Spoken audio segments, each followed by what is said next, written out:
So if you guys want to follow me on Instagram, it's do better_fitness, and that's for my work one, and our car one is watch_German_cars. Okay, please enjoy the video.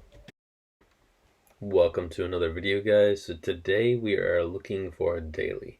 So I've been dailying the SQ8.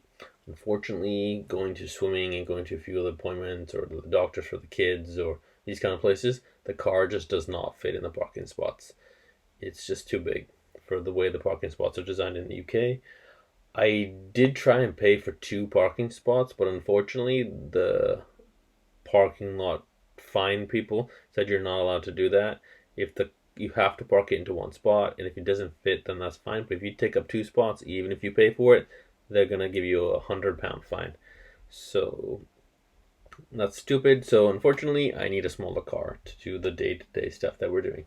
So I decided to look at an A35 from one of you guys' examples. You said that this might be a good car for us. So yes, it does have enough power. 0 to 60 was 4.7 seconds, so slightly slower than the SQ8, but for day-to-day use, that's fast enough. The A35 is a nice car. It looks pretty sporty. It's got 302 brake horsepower, 295 pound-feet of torque, and that's at 4,000 RPM.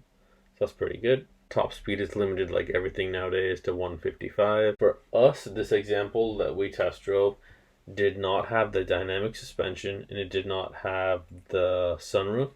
So this is a picture of the cabin. You can see it looks pretty dark. So plus for this car, the Nuna pusher that we use does actually fit in the trunk quite easily, and you could actually put a few things around it. It does have a electronic parking brake. The interior is actually nice. Unfortunately, the baby seat, once in, I cannot get my driver's seat in the position that I'd be comfortable to drive it. So that's a total deal killer for us. Our oldest is about to switch to the next car seat, so maybe she would be able to sit behind me. We'll have to wait till we get the next seat. So right here on the right hand side, you can see there's 2 blank buttons. This is where the dynamic suspension would be, and this is also where the exhaust would be. Besides that, the layout's fine. All the Mercedes dynamic buttons located here, so it's easy. Once you've driven a Mercedes, you can basically drive any Mercedes. The map's fine, the glove box is okay, the arm console was okay.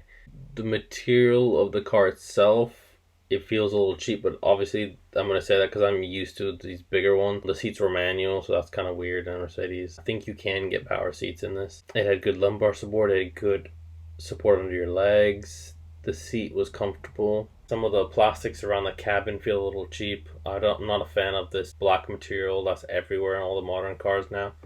Near the vents is all hard plastic. So another big problem for me with the A35 is that it's a front wheel drive bias system. And since I reviewed my CLA 45 that I had for so long, I don't like front wheel drive cars. I'm so used to rear wheel drive or 4-wheel drive with a rear bias that it's just not for me. And unfortunately, this car is just front wheel drive. When it detects slip, it can send up to 50% of the torque to the rear. And it's not the same as the A45. The A45 can actually send it to the back wheel according to which one is getting better grip.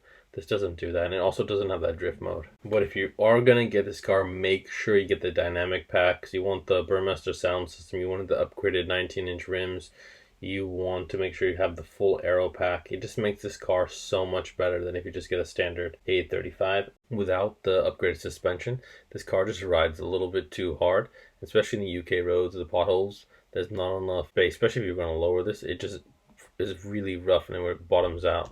Unfortunately, that's going to push the price quite a lot higher. And then you look at it like, why don't I just buy an A45? And I think that's honestly the conclusion. If you like this car, an A45 is not much more, and it's so much more of a car. Thank you guys for watching. Please like, subscribe, and I'll see you next Wednesday for another video. Hopefully, we'll have another choice for a daily, because I don't think the A35 is going to be it.